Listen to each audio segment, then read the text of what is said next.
The truth is the President of the United States shouldn't be forced to have to make the tough decisions of figuring out how to secure our border without support from this institution, but that is precisely what is happening.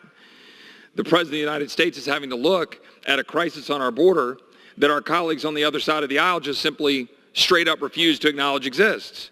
When I was down at the border in McAllen in January, I was told of about 200,000 people that would be apprehended, maybe 200,000 that would not be apprehended, and I was told 90% of that was going to come through McAllen as opposed to Brownsville. Why?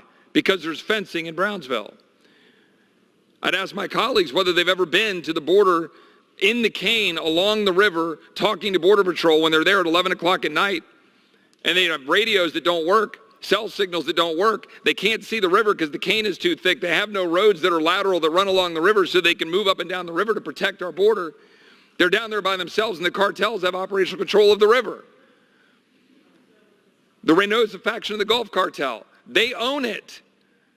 They're making hundreds of millions of dollars moving people through McAllen right now.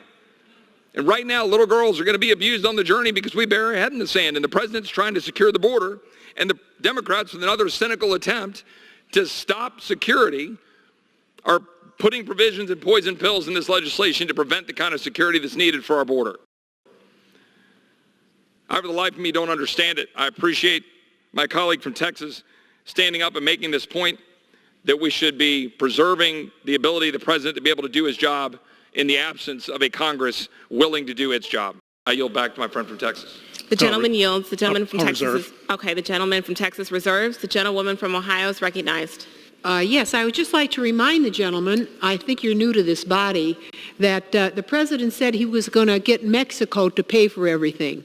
He said that 1,000 times. Didn't happen. He's not going to erode our accounts. You got communities in your state. Unfortunately, you held up the money for a long time, about a week and a half ago. And so now you come to the floor and talk this way. He's not going to raid the core budget under my watch, that's for sure. Communities across this country need this money. I yield back my remaining time. The gentlewoman yields.